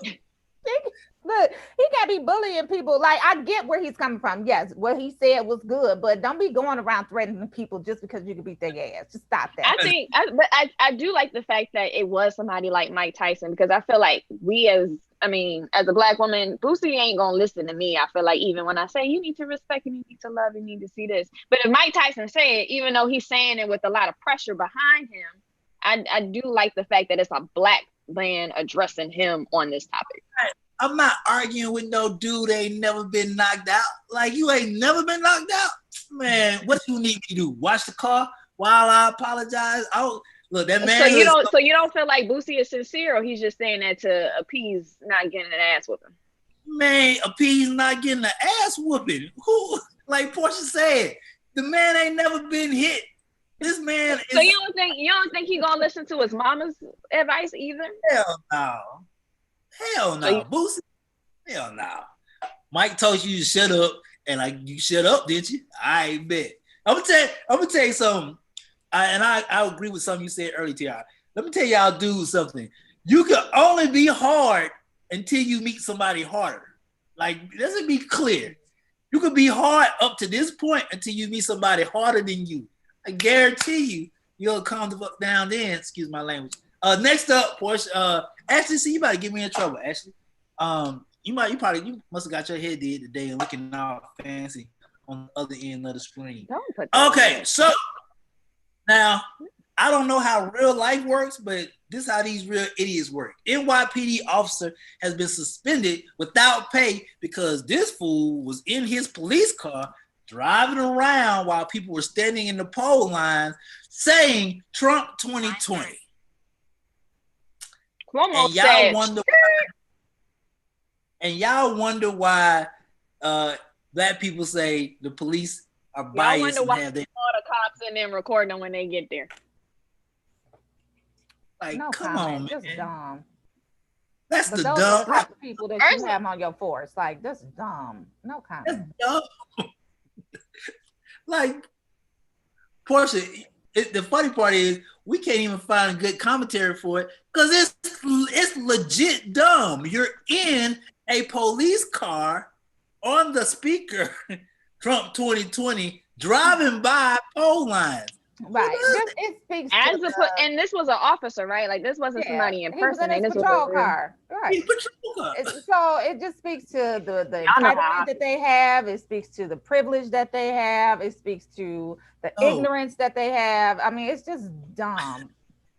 And the fact that they could get away with it because, you know, a Stupid. uniform. I I'm tired. And this is why we have conversations about defunding the police. It's situations like this. Especially racist police. Somebody said, I'm not mad at all white people. I'm mad at racist white people. Listen, y'all. That's a very point. Mad at racist white people. I just feel like at this point, I would just rather. I'm tired of microaggressions. Like just wear the Trump hat every day. That's just what I need them to do. So that way I can know who's who, who's not. But it's these microaggressions that I need to just know, because like you said, it's not all white people, but it's more than I thought. No, it's not, yeah, they're not that bold. I think you know what? Even if the world was different, like if you walked out, if we were in the future and you walked out the door every day, and let's say a word popped up over your head, you know, like on the cartoons and stuff. Like, could you imagine if people walked out with labels every day? How many people would stay their ass at home? Like an automatic label that came out and said racist, and you walking around the supermarket, man. This world. What's next, Ashley? Where you want to go? I'm tired. Tell me where you want to go, Ashley. Fannie Lou Hamer, I'm tired. Sick and tired of being tired. This is very important. Pre-election voting has surpassed 2016. The early ballots have cast with 9 days left until election day. There's 9 days left until election day. I know a lot of people over the weekend was trending because the Trump interview was released that he had with the, I can't remember the lady's name, but you know, he was like, why are y'all asking me hard questions? Sir, you're the president. Because you happen to be the leader of the free world. Sir, that is why. You know what you're applying for. It's like when you go to a job interview and they be like, so can you do this, this, this, this? It's like you say you're bilingual on your resume. Can I hear you speak Spanish real quick? And the person's like, yo soy. It's like, you know what you're signing up for, right? I can't with the 2-year-old toddler mentality of I really just want my way and everybody else get out of my way. Like I just ain't. What do you mean? Why you asking me all these hard questions? Sit down. What's about to make me choke over here? I'm sorry. 2-year-old. I want my candy. I want my that's how he sounds to me. Oh, I don't like these questions. Shout out to the fact that more people now than ever are out here voting. People are making their voices heard, and I love that. Last but not least, brother, it was good. You made a hit song. You know, it was all right. You know, Hurricane Chris. Aw, I used to be Miss Berry. I used to be her. Well, I still Well, am, but Well, you can be that because he done got indicted for second-degree murder. The Bay hit me himself, Louisiana rapper known as born as Chris Dolly, was indicted on the involvement of a gas station brawl where a man was left dead. The shooting occurred in June, killed a 32-year-old man, and the man died in hospital. He says that his actions were self-defense, but according to the camera footage, and hey, the black camera don't lie. be You can a lie. blame a lot, but you can't blame the camera. hey, black men, let me give you a simple clue. There's cameras everywhere. Like, come on, brother. But the camera said different, and my man is about to. I think the sad thing is people can get a taste of success and still hang around an environment that is out to destroy them, and they don't advance ahead. I'm not saying that you got to make money and then all of a sudden turn your back on the hood, but get around different people who are going to help you get to a point where you can then go back and give back to the hood, and don't involve yourself in constant situations where you're never going to progress. You're never going to get ahead. You're going to have one hit, and then ultimately you're going to go down back to a path that you weren't supposed to be on because you wanted to stay the same. No. Yeah, I definitely think that Superstar's in training, right? So he may have been on his way up that trajectory to become whoever, right? But I definitely think that they need some type of education. The same way that they put some of these athletes in this training for financial education, for where to put your money, that type of stuff. Like, they need that for the music industry too, because we've seen it with Offset. You get out there and you think that you're invincible, and you start doing these dumbass things, and being in these dumbass places, and having this mindset that I'm invincible, I'm untouchable, right. I can do whatever I want to do, and then you go make dumb decisions like this and accidentally kill a man. But if you weren't in that situation to begin with, you wouldn't even have to worry about it. Yep. And that's the thing I do like about people who play sports is when you're in the NBA, when you're even in the NFL or MLB, whatever, there is something going on all the time. You gotta be, you do have your off season, but while you're playing out there, traveling, doing what you got to do, you are in a momentum, you practicing, you eating right, you playing these games, you're around a whole bunch of other successful Black men. So y'all feeding off of that energy.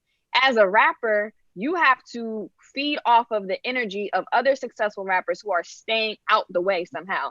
Go out, have fun, club, whatever, but don't be back in the hood doing the old stuff that you was doing. I'm gonna say this to both of y'all: no Portia and no TR and no. What you need is a reality check. You don't live that life, sir. You ain't selling drugs. You ain't moving. And he might have been though, Romeo. He might have been though, because if he's from Louisiana, I'm gonna tell you, them rappers in New Orleans, they different. That New Orleans style life is baby. Yes, baby. Different out there. Okay, Lil Wayne, have you seen how many charges Lil Wayne has caught and been in jail at the height of his career? But here's the difference, right? Okay, so I take MMA and I take boxing. So if I say I'm gonna bust your ass, I can bust your ass if I say that. T.I. can say, you know what? I'm about to take these Fed charges because, I did that. Lil Wayne, I did that, so I can go to jail, I can do whatever. Tupac, a lot of these rappers who grew up that way and still participate, they can take their hits, do what they gotta do or whatever. This young man is sitting here trying to make excuses for what he did. A lot of these rappers, if you gotta make an excuse for what you did, you don't live that life. You ain't about that life. It's just a situation where stuff like that shouldn't even be going on at this point. And like whether you want to do it or not. Yeah. No, like Iris Baker said, they got to stop thinking that they're above the law. You're not. Sit down. Right. Thank you, Iris. You're not. And like producer Ashley said, they need some type of conflict resolution. They need to be able to process, like, and it's taken me all of these years to realize that cussing somebody out is not a good thing, right? Because they can't hear you, they lose the message, you're not communicating effectively, nobody wins in that situation. And it's the same when these young guys go out and they don't know how to exude conflict. They're not taught that, conflict resolution. Exactly. As little boys, it's like, you don't cry. The girl, she could be over there crying on it. They not taught from young. We have to change the trajectory of how people are even dealing with emotions and how to address other people outside of our community and in our community. Effective conflict resolution, y'all. That's what we need to be. Stop thinking if somebody hurts you, just beat them up. Mommy, let me just trying go to do MMA on everybody. Right. He like, I'm a trained MMA fighter. I'm ready to go back. I'm like, no, because I told Portia you weren't on yet. Portia, even Portia's sons, their first reaction is protect mom, regardless of consequence. So you can't tell a black man not to use this first. You can't tell a black man not to be aggressive first. We're brought up to protect first. Now, all that emotional stuff can come afterwards, but I guarantee you. I think that it has to coincide. I think that you can't, because then you end up in situations like this where you don't want to be T.I., you don't want to be Lil Wayne, you don't want to be as successful catching charges because you are already successful. And even before reaching success, that should not be the first thing that you go out here and do. Let me just go deal with my emotions and take it out angrily. No, you have to process and then make a decision about what you want to do. If your informed decision is the only consequence I have right now was to shoot somebody, then that's the decision you got to make. But that should not be, I'm going to go shoot and then think about how that person made me feel. TR, thank you, D-Shield. TR, I guarantee, I will prove you wrong. I guarantee you right now, if it's between your father beating somebody's ass who bothered you or your father talking to somebody before he beats their ass, I guarantee you your daddy going to get in their ass. No, you're not wrong. I would agree. Just don't shoot. Like, unless, the threat is imminent and they about to shoot you.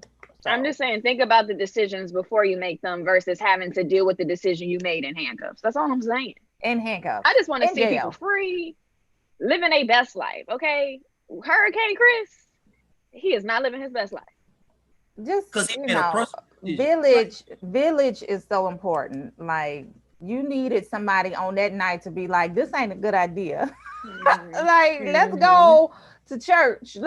Let's do something else. You needed somebody around you to be like, this ain't cool.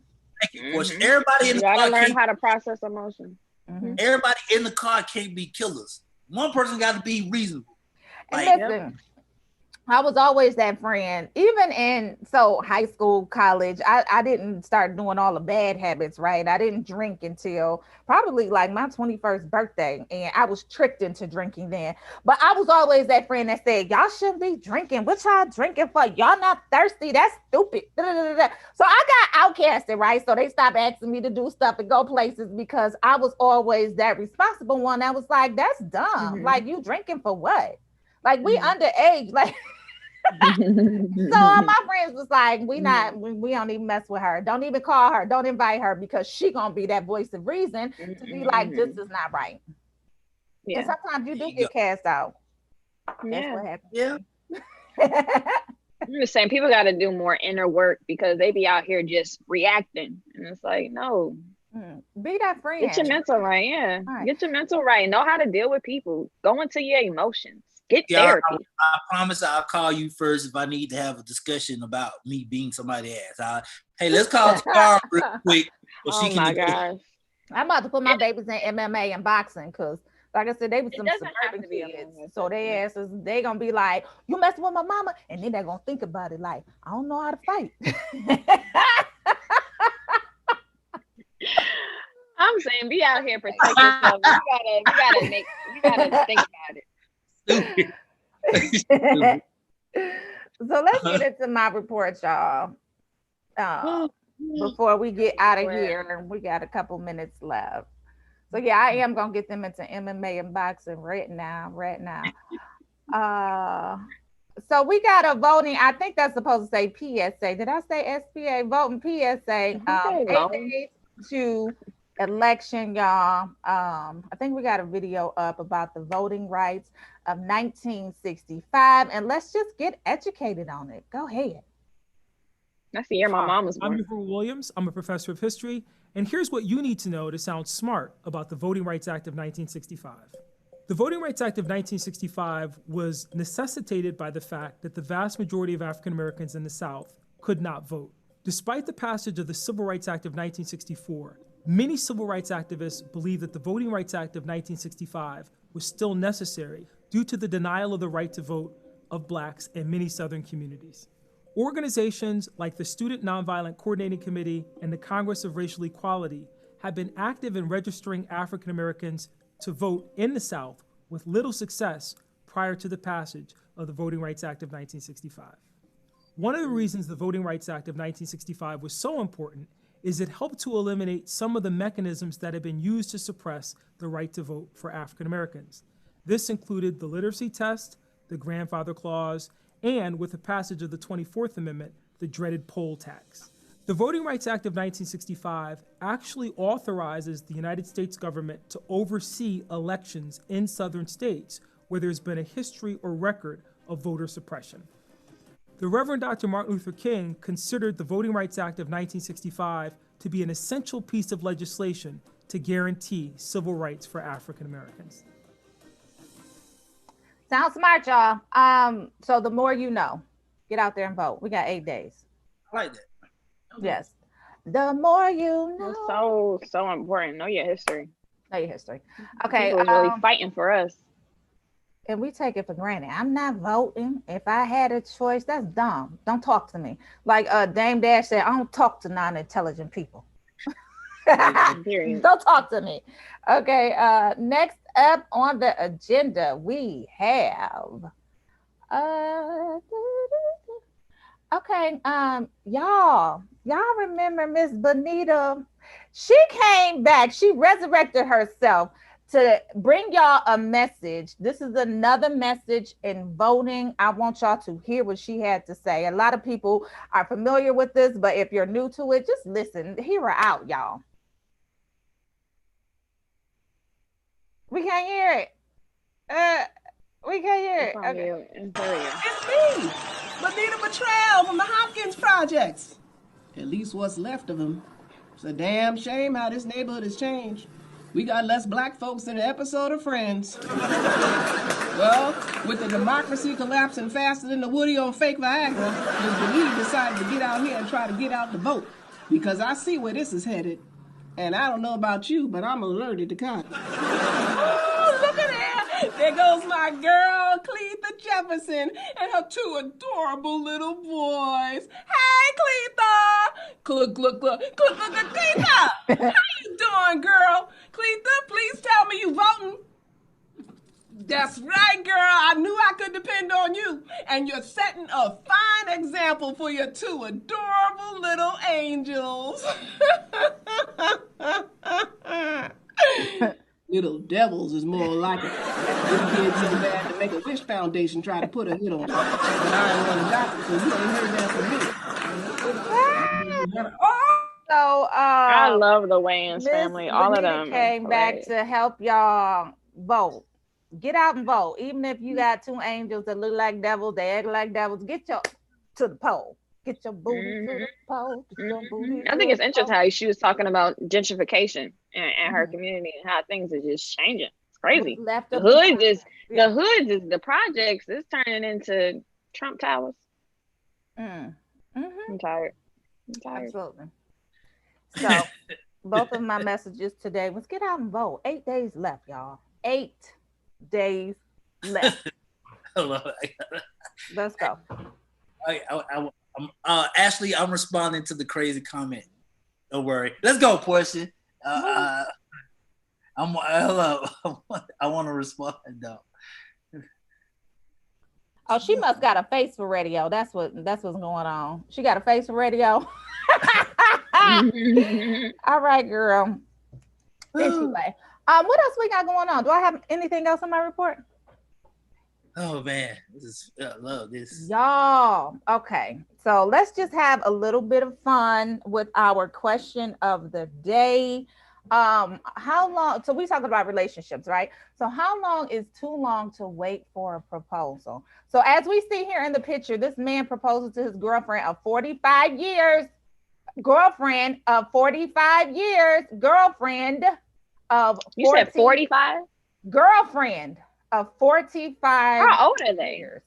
How old can you possibly be? Obviously older than Have they 45. been together since they were 3? Listen, man proposes to his girlfriend of 45 years. What you mean what? Whose fault is that? Question of the day, Facebook, we asking you too. How long is too long to wait for a proposal, for marriage, for, I don't know, 45 years? Are you waiting? Are you accepting that? 45 years is a very long time.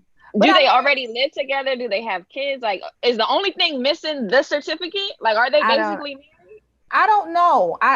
We don't know any of the background of the story, but if that's your lifestyle, then that's your lifestyle, right? So Oprah and Stedman was like, this is what we're doing. Mm-hmm. There is no marriage, and nobody has anything to say about that. But when you wait 45 years, it and then be like, waiting. Baby, can you marry me now? Mm-hmm. I don't know if 45 years is 45 years is far too long. Suitable. I think it depends on the arrangement. Like, I feel like Oprah really just doesn't want all of that. She don't want to think about splitting up her billions, so she good with whatever situation they got going on. Right, and if you're good with that, be good with it. That's cool. But 45 years, that. Before you, if it's 45 years, and now she's saying, "Hey, I think we should get married." It's don't like, girl, nothing after 45 years. Well, ladies, I asked y'all last week, and y'all gave this wacky ass answer. I asked y'all, you thought that how answer long? was whack. I thought it was brilliant. I asked y'all, how long is the dating period? I asked y'all, how long do you date somebody? Before, and what y'all two did, well, it depends on the person and the whatever. I asked the two of y'all specifically, what is the time period? Her time period was 45 years, I guess. So what's the time period? What's the dating time? Don't ask me nothing for after 45 years, right? If that's our way of life and that's what we're doing, and we're common law married and we're living, we're coexisting, we're best friends, whatever, then that's cool. But don't wait 45 years and then decide, oh, I want you to be my wife too. That's a no for me. That's a hard no for me. But it still begs the question, how long will you wait? How long? 45 years is too much. 35 years is too much. 25 years is too much. And 15 to me is a lot. So what is it, Tiara? How long? Tiara? I mean, I think that people have their own situations in their relationships. So you can't point out, for me personally. You, Tiara, yes. What is your time limit? To be in a relationship and say, okay, it's about time we get married. I say after 5 years and 5 years. 5. I'm rocking with D. I love D. D said, she said, I stayed dating a long time, years, engaged for a decade. And then she said, folks need to move differently these days. She said, I'm standing with Oprah. I get it. Yes, D. Listen, I don't have no issues with Oprah's relationship and what she does. I think my issue with that would come in if Stedman was to be like, will you be my wife now? If you don't sit your butt down, that's enough for me. Yeah. Yes, I stand with Oprah too. I love Iris Baker and D Shields. They coming to our defense, y'all. I love y'all. Love y'all. Oh man, what if he asked? Got her right together. Tell him about it, Brent. Say something. What Brent said? What Brent said? What if he asked and she wasn't ready yet? Maybe they 45 years. That's a possibility. Because at this point, what is a marriage when you've been with somebody for 45 years? Like, what does a wedding look like? Like, are we still about to play this game of we're not already practically married? Yeah. Yeah, I think at the end of the day, as we grow older and we tend to value relationships more, we know what they mean to us. I think at the end of the day, companionship is what we seek the most, right? So, but after 45 years, you feel like you need to ask me to marry you? No, we're gonna rock out just like this. We're gonna rock out just like this. I will ride with D Shields on this. If we kicking it, we kick it. But as a man, I honestly feel like it's disrespectful to have a woman in a situation for more than 3 years and you haven't decided a path or a direction. I think for a man, any man that holds a woman for 3 years is disrespectful. I get it. The first year is us dating. The second year is us, figuring out each other and coming closer. That third year, you should have a sense of where we're gonna go or if this is gonna grow. If you hold a woman after 3 years, that's disrespectful, man. So we got another comment up here. Femi Swint says, why couldn't he just want to marry her for legal reasons? Like legal that reasons, could be true. like, okay.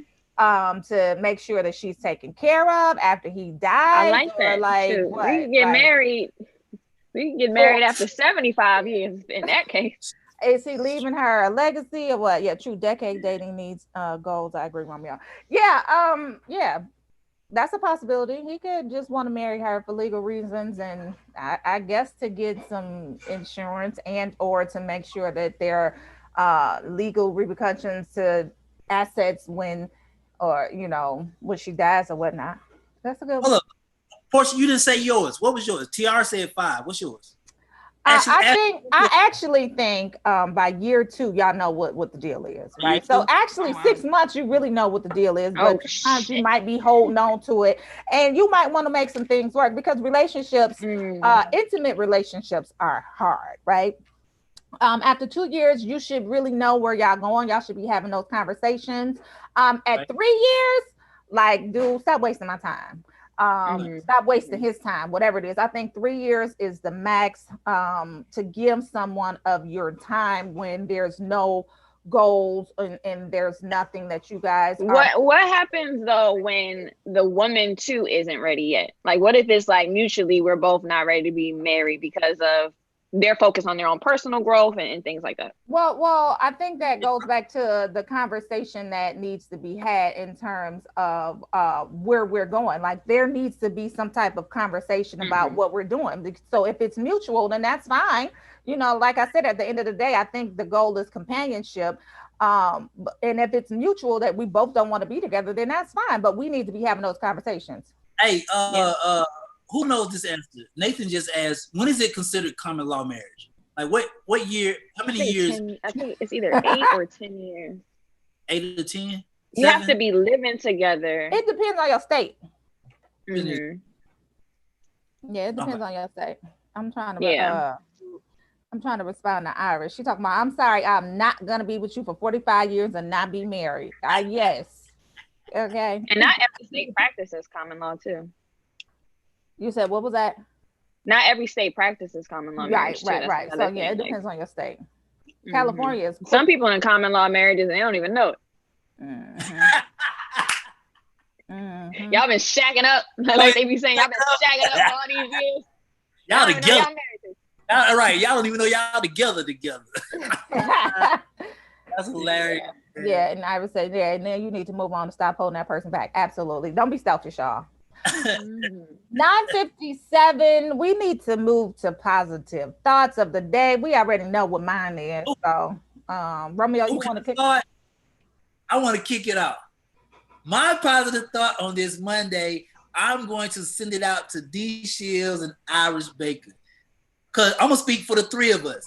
Our positive thought is nobody got time for that extra BS, man. If you don't go somewhere with all that extra stuff, get your ass whooped over here. Nobody got time for that on a Monday. Hey, start your day off right. And I'll pass it on to Tiara. She didn't hear you. She didn't hear you when you said boxing and MMA. She ain't hear you because you know what I'm saying. She don't know. These issues these problems over here. I'm gonna say this as a man. And these two women are great. Touch Portia, Tiara, Cassidy, Melinda, my mama, Sometimes Michelle. Anybody else in front of me? Ashley? Problem. Ashley too, but it's the sometimes Michelle for me. Don't do that. You have a problem. Because we love Michelle. Tiara. We love Michelle. Positive thoughts. My positive thought today, I really liked what El Michelle said earlier about what goes on in between your two ears. Focus on your thoughts today. Block out the negative energy. Don't intake everything that you're hearing, that you're seeing, and not pay attention to what you're actually thinking and what you're allowing yourself to consume in your head. Most important thing is what's going on in between these two ears. I agree. And I'm passing the ball to Miss Minnie Mouse. Hey, y'all. So I got a two-parter today. So definitely want to shout out Nurse Alice for coming on and reminding us that you don't have to get ready if you stay ready. So stay ready, you won't have to get ready. So shout out to that. But I also want to shout out Lovecraft and in terms of opening up your mindset and speaking who you are, speaking you free, what you want to do, like speak that thing, believe that thing, like you said, what's in between your two ears, your brain. Make sure that you are speaking positive thoughts to yourself. Make sure that you are speaking who it is that you want to be, and make sure that you're pursuing that. So shout out to Lovecraft for that, for giving us that vision. Yes, y'all. Yes, we staying ready. We did that. So we won't have to get ready. The issues over here. Speak it. Hey, me and Portia been telling y'all for the past 3 weeks, stop letting people walk up on y'all, whether it's physically, verbally, socially. Hey man, don't let people feel like they can invade your space. I'm telling y'all, these people getting bold out here. Don't let nobody take your happiness, your joy. None of that. All right, y'all. We will see y'all tomorrow. We dressing up again. We had reporter Tiara Berry, the Shea Berry. We had Portia Minnie Monique, and then we had Romeo Vote International. We got a the DJ. Okay, so we dressing up tomorrow. I gotta find something. This was real quick, but anyway, we'll see y'all tomorrow. Oh, no dude is supposed to have costumes every day. That's kind of weird. No dude is supposed to have. Okay, cosplay hater. I'm just saying, and he know he got a Batman suit over there. Stop playing. Oh, Munson C, are you coming? Welcome back. Your positive thoughts. We're 1 minute over. Hey, stay motivated every day. Stay motivated. All right. That's that on that. Period. Have a great day. Motivation. Hey, man, Motivation. Talk to y'all soon tomorrow. See y'all tomorrow. Peace. Love you, D. Love you, Iris. Love you, D and Iris. Yes, thanks for coming. Yeah. Thanks for gathering her. Thanks for gathering. Hey, they security. All right, y'all. We'll talk to y'all tomorrow. I'm waiting for y'all to bring Iris on the show. We need, yes. So let's get them the information, y'all. You need to. So we got to figure out everybody what election day is going to look like. So we definitely want to be all day live. Cool.